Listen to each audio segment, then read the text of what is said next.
Around 2:13 p.m. ET, the Capitol felt like it was holding its breath. A report allegedly tied to FBI evidence was suddenly being mentioned in the same sentence as emergency talks. And Trump, once again, appeared to be at the center of the fire. Sources claim the FBI evidence report was brief, blunt, and unsettling. Not a press release, not a speech, something quieter. Something that, according to observers, can make power corridors go cold.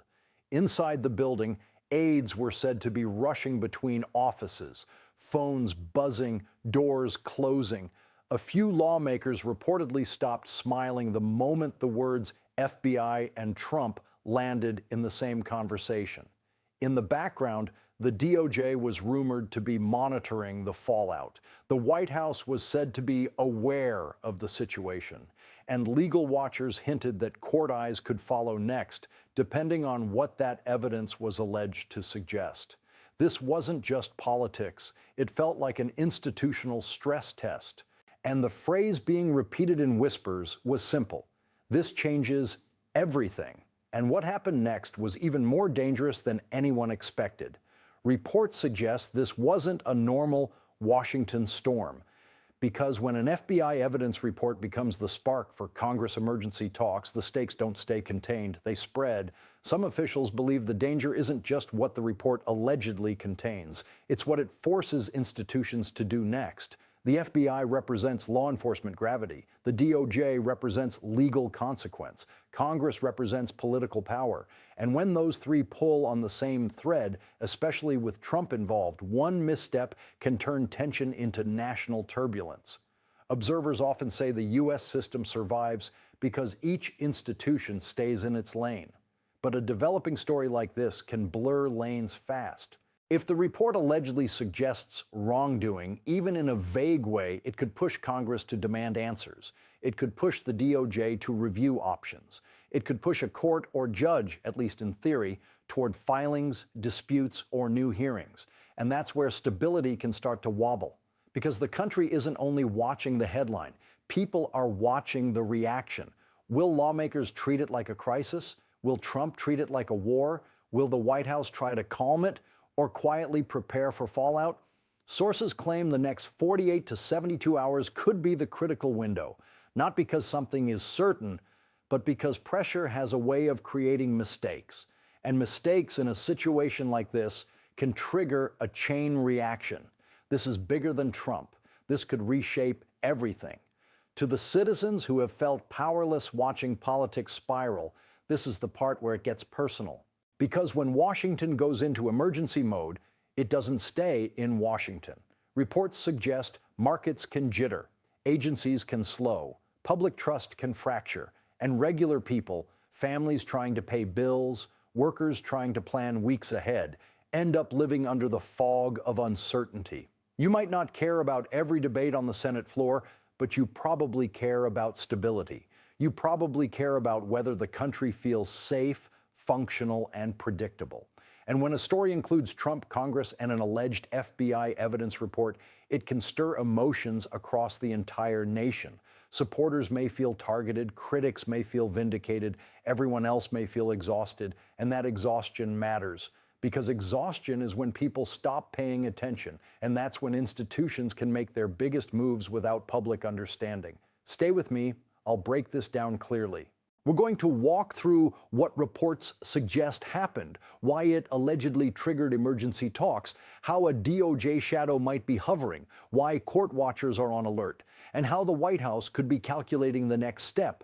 But first, we need the backstory, because none of this appears to have come out of nowhere. For months, observers have claimed the political temperature around Trump has been rising, not in one dramatic explosion, more like a slow boil. Sources have repeatedly described a pattern. Trump makes a move, an institution reacts, and the reaction becomes the next headline. The cycle feeds itself. The public hardens into teams, and behind the scenes, bureaucracies quietly keep score. In this kind of environment, even a single document, especially one described as FBI evidence, can land like a match near dry grass. Because people don't read it as paperwork. They read it as a signal. And signals are powerful in Washington. Some officials believe Congress has been primed for a crisis moment for a long time. Budget fights, shutdown threats, leadership splits, committee battles, the kind of gridlock where one unexpected report can force lawmakers into emergency conversations, not because they want to, but because they have to. Meanwhile, the DOJ often sits in the background like a quiet storm cloud. It doesn't need to speak loudly. Sometimes the possibility of involvement is enough to change behavior. Legal analysts have suggested that a report doesn't even need to announce a case to cause damage. It only needs to raise questions that lawmakers feel compelled to address in public. Then there's the court ecosystem.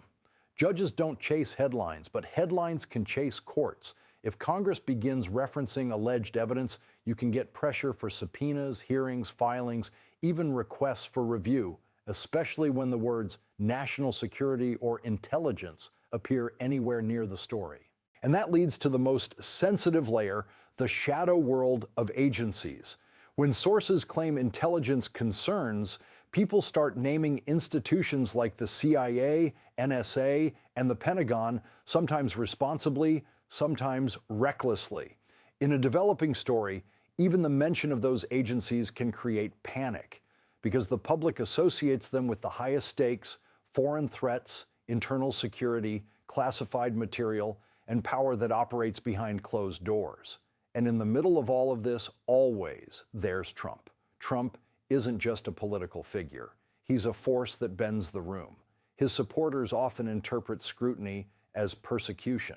His critics often interpret scrutiny as overdue accountability. And institutions, Congress, DOJ, court systems often look like they're being dragged into a fight they didn't ask for. That's why when reports suggest an FBI evidence report sparked emergency talks, many observers might say this was coming for months. Because the system had been stretched. And stretched systems don't always snap loudly. Sometimes they snap in whispers. Then the whispers turn into alarms. And that's where the timeline begins. 7:42. AM ET reports suggest a handful of congressional staffers started the day with a quiet warning, not on TV, not on social media, in private messages. One senior aide was described as saying something like, "Heads up, something is moving." No names at first. Then, according to observers, 2 words appeared in the chatter FBI report, and a 3rd word soon followed, Trump. It still wasn't public, but the energy inside the building reportedly changed. People moved faster, conversations got shorter, smiles got tighter. But wait, here's where it gets even darker. 9:18 a.m. at sources claim a draft summary, possibly referencing FBI evidence, started circulating among a small group of lawmakers. Not the full report, not raw documents, but a condensed version. The kind of thing that sparks questions instead of answers. A few lawmakers were said to step into side hallways away from cameras. Aides allegedly formed quick circles, whispering like they were trying to keep the air from hearing them. Some officials believe this is where the first emergency talks idea began, because when a report drops, especially one connected, even allegedly to the FBI, nobody wants to be the last person to react. 10:06 a.m. EAT. By late morning, cable news chatter reportedly picked up the scent. Not the story, the scent. Legal commentators started speaking carefully, saying things like developing, unclear, we're hearing, we're watching. And then, according to observers, Trump's name was said out loud on air. It wasn't an accusation, it was a gravitational pull. Phones started ringing in press offices. One journalist was said to be asking a simple question: is Congress calling emergency talks because of this? Nobody wanted to answer, because answering gives it weight. Now here's where it gets worse. 11:08. EAT reports suggest a senior figure in Congress used a phrase that instantly escalated things: we need to coordinate. Coordination is what happens when panic is near. It doesn't mean guilt. It doesn't mean proof. It means fear of surprise. Around this time, sources claim DOJ watchers started being mentioned in whispers, not because anyone had confirmed involvement, because nobody could safely claim that, but because the logic felt obvious. If an FBI evidence report is being referenced, people assume the DOJ is at least aware. At the same time, staffers allegedly began preparing talking points that included words like, "We're reviewing," "We're gathering information," "We take this seriously," "We can't comment on an ongoing matter." Those phrases don't prove anything, but they signal the machine is turning. 12:27 p.m. ET. This is where accounts start to blur. Some sources claim an emergency meeting was scheduled. Others claim it was informal talks. Others claim leadership simply ordered everyone to be available.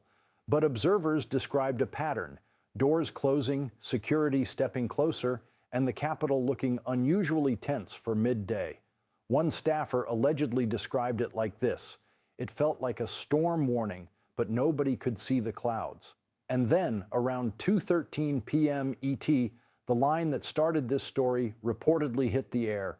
Congress chaos, Trump under fire after FBI evidence report sparks emergency talks.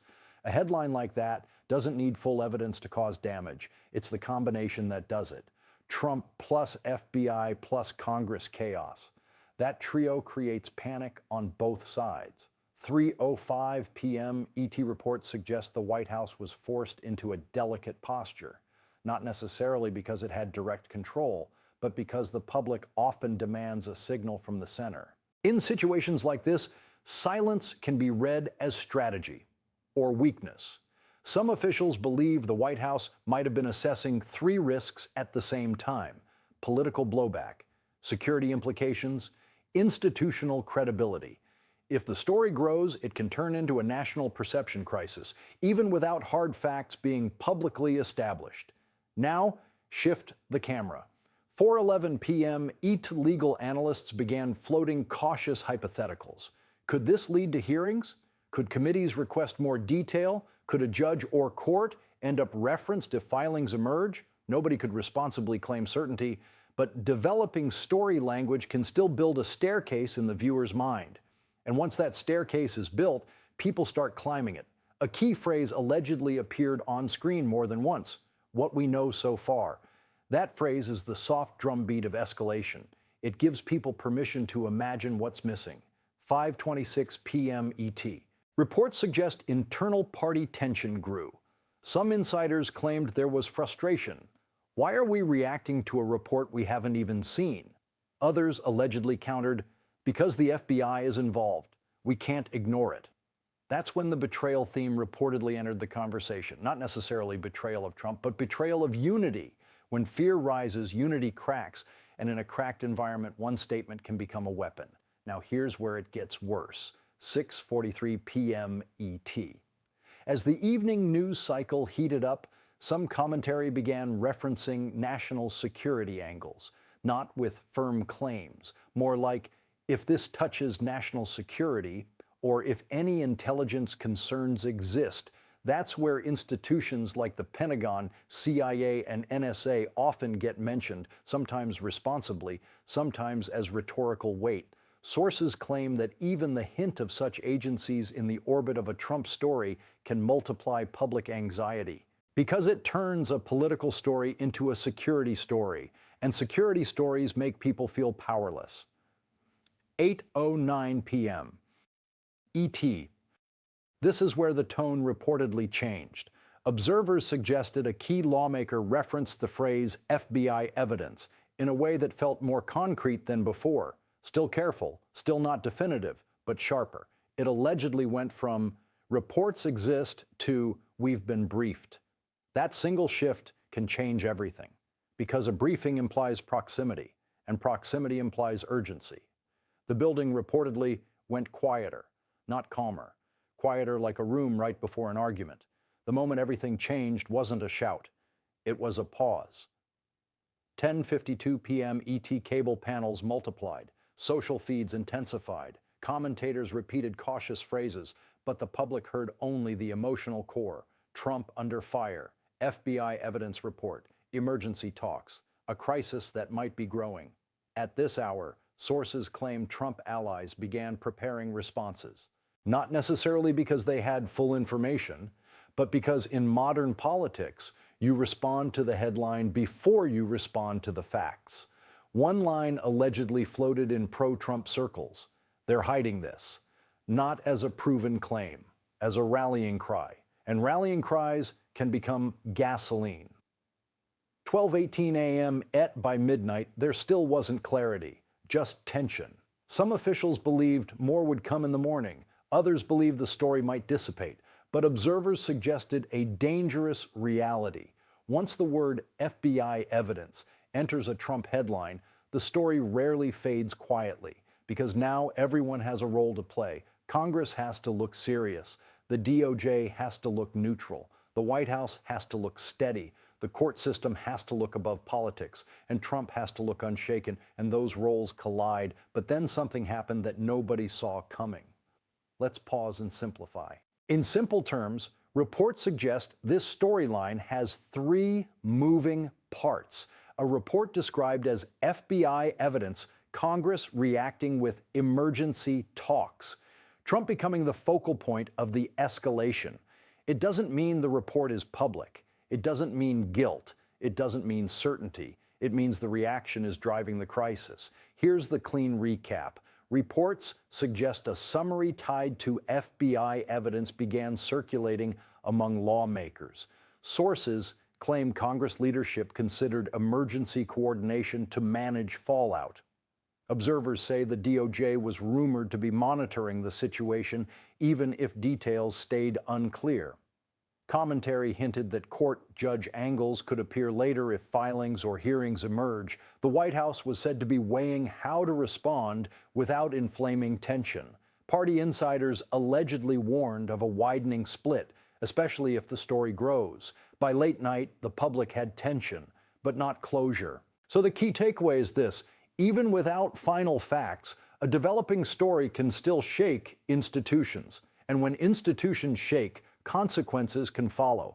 Now, here's where it gets worse, because the next phase is about what sources claim the evidence actually pointed toward. This is the part where careful language matters most, because reports suggest evidence doesn't always mean a smoking gun. Sometimes it means a collection of fragments that become powerful only when assembled. Sources claim the alleged evidence package included references to at least three types of material: a memo-style summary that appeared to outline concerns, a witness-style account described as secondhand but detailed, a timeline document that allegedly raised new questions about coordination. None of this is presented as proven, but observers say this is the kind of material that triggers emergency talks anyway, because lawmakers fear being blindsided by what comes next. Some officials believe the evidence didn't necessarily accuse Trump directly. Instead, it allegedly suggested something more politically dangerous, that multiple institutions might have been placed into a collision course, and that collision could create a legitimacy crisis. Now, here's where it gets worse. According to sources, the big reveal wasn't one document. It was a pattern that allegedly suggested conflicting internal accounts, unclear chains of communication, and a timeline that didn't line up cleanly. In Washington, messy timelines are gasoline, because messy timelines invite hearings. Hearings invite subpoenas. Subpoenas invite headlines, and headlines invite chaos. Sources also claim numbers began to float in private conversations. Again, not as official proof, but as working assumptions lawmakers use when preparing responses. Numbers like 12 offices briefed, allegedly, 3 committees coordinating, allegedly. Chachimputu, legal teams consulted, allegedly. 48 to 72 hours repeatedly mentioned as the danger window. Even if those figures are imperfect, the repetition matters. Because repetition is how Washington decides what's real enough to react to. Legal observers also suggested something else: the possibility of a new filing. Not a guaranteed filing, not a confirmed filing, but a filing that some insiders believed could arrive if the story escalates into formal inquiry. And the moment new filing enters the bloodstream, The court and judge language starts showing up. Now, shift scenes. Imagine a quiet room where a few staffers lay documents across a table. No cameras, just fluorescent light, a hard silence. One person allegedly says, "If this becomes public, it changes the narrative." Another allegedly replies, "If we overreact, it becomes the narrative." That's the trap. React too little, you look weak. React too much, you look guilty. And Trump, according to observers, thrives in that trap because he can frame reaction itself as proof of bias. Some analysts believe this is why the FBI element matters so much, not because it decides anything, but because it gives the story institutional weight. And institutional weight makes people feel like something serious is happening, even when details remain unclear. So what is the big reveal in this speculative narrative? Reports suggest it could be this, that the alleged FBI evidence didn't just raise questions about Trump. It raised questions about how Washington handles Trump, who talks to whom, who knew what, who reacted when, and whether those reactions could be portrayed as political. That's why emergency talks are so explosive. They aren't just about facts, they're about positioning. Now here's the final twist. Some sources claim a single line in the alleged summary sparked the most fear. A line that implied there could be competing interpretations inside institutions, not one unified story, competing stories. And competing stories inside the FBI, DOJ, Congress ecosystem can become the kind of chaos the country feels in real time. This changes everything. Because when institutions disagree, the public loses confidence. And when confidence drops, pressure rises. Some people will say this is exaggerated, and that skepticism is reasonable, because reports and leaks don't automatically equal truth, because sources claim doesn't mean facts are settled, and because in political media the loudest story isn't always the most accurate. So what should be treated carefully? The exact contents of the alleged FBI evidence report remain unclear. The precise nature of emergency talks is still developing in this speculative framing. Any implied DOJ or court involvement should be viewed as potential, not guaranteed. Claims about numbers, briefings, and internal reactions should be treated as reported, not proven. But here's why observers might still call the situation serious, because even unverified information can produce verified consequences. Panic can be real. Market reactions can be real, political retaliation can be real, and institutional trust can be damaged long before anyone sees a final document. Also, Trump-related storylines often escalate because each side believes the other is acting in bad faith. Supporters may believe institutions are weaponized, critics may believe institutions are constrained, and Congress may feel trapped between public outrage and legal caution.